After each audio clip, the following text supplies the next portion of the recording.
నిజమైన క్రైస్తవ విశ్వాసులు మాత్రమే చేస్తారు. క్రైస్తవ మతాన్ని ఆచరిస్తున్న వాళ్ళు, క్రైస్తవ మతాన్ని స్వీకరించిన వాళ్ళు మాత్రమే ఈ మోకాలి ప్రార్థన చేస్తారు. ఈరోజు టీటీడీ చైర్మన్ గారు గొప్పలు చెప్పుకుంటున్నారు. ఏమని?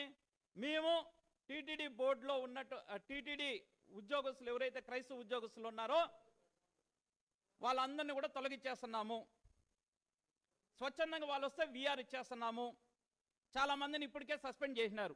బాగుంది. టీటీడీ ఉద్యోగస్తుల పట్ల మీరు తీసుకున్నటువంటి నిర్ణయం చాలా బ్రహ్మాండం. మరి ఈరోజు మీ ఇంటి దొంగ అంటే మీ పాలక మండలిలో ఉన్నటువంటి ఇంటి దొంగ మీద ఎందుకు చర్యలు తీసుకోవటం లేదు? అంటే సామాన్యమైనటువంటి టీటీడీ ఉద్యోగస్తులకు ఒక న్యాయమా, టీటీడీ పాలక మండలి సభ్యులకు మరొక న్యాయమా అనేసి ఈరోజు మేము అడుగుతున్నాం. ఈరోజు ఇక్కడ చూడండి, ప్రార్థన చేస్తుంది, మోకాలి ప్రార్థన. ఈ మోకాలి ప్రార్థన అనేది ఎవరు చేస్తారు? క్రైస్తవ మతాన్ని స్వీకరించిన వాళ్ళు మాత్రమే చేస్తారు. ఈరోజు టీటీడీ పాలక మండలి సభ్యుడు అంటే ఎలా ఉండాలండి? ఆదర్శంగా ఉండాలి. హిందుత్వానికి, సనాతన ధర్మానికి నిత్యం గోవిందనామస్మరణ మారు మోగాలి, వాళ్ళ ఇంట్లో కానీ లేదా తిరుమలలో కానీ. మరి ఈయన ఏం చేస్తున్నాడంటే ఈ విధంగా వాళ్ళ భార్య ఏమో చర్చిలకు పోతుంది, ఈయనేమో తిరుపతిలో ఒక దుకాణం పెట్టేసుకుని ప్రతిరోజు బ్లాక్లో టికెట్లు అమ్ముతున్నాడు. ఇది ఈరోజు ఈ దర్శనం ఒక భాగవతం.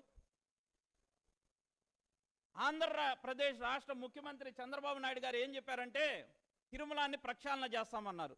మరి ప్రక్షాళన అంటే ఇదే? క్రైస్తవ మతాన్ని ఆచరించేటువంటి కుటుంబాలని తీసుకుని వచ్చి ఈరోజు టీటీడీ పాలక మండలి సభ్యులు చేయడమా? ఇదేనా ప్రక్షాళన అంటే? ఇది చాలా దారుణం, చాలా అన్యాయం.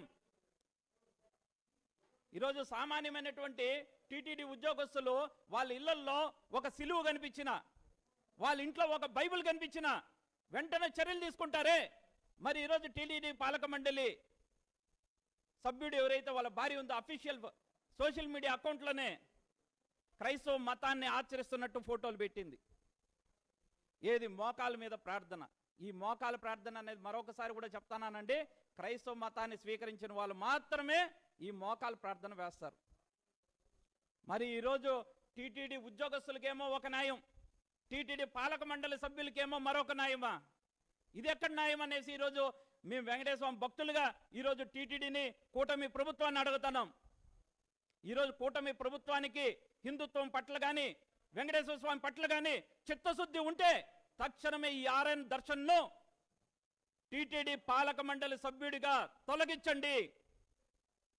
లేదు మేము కొనసాగిస్తాం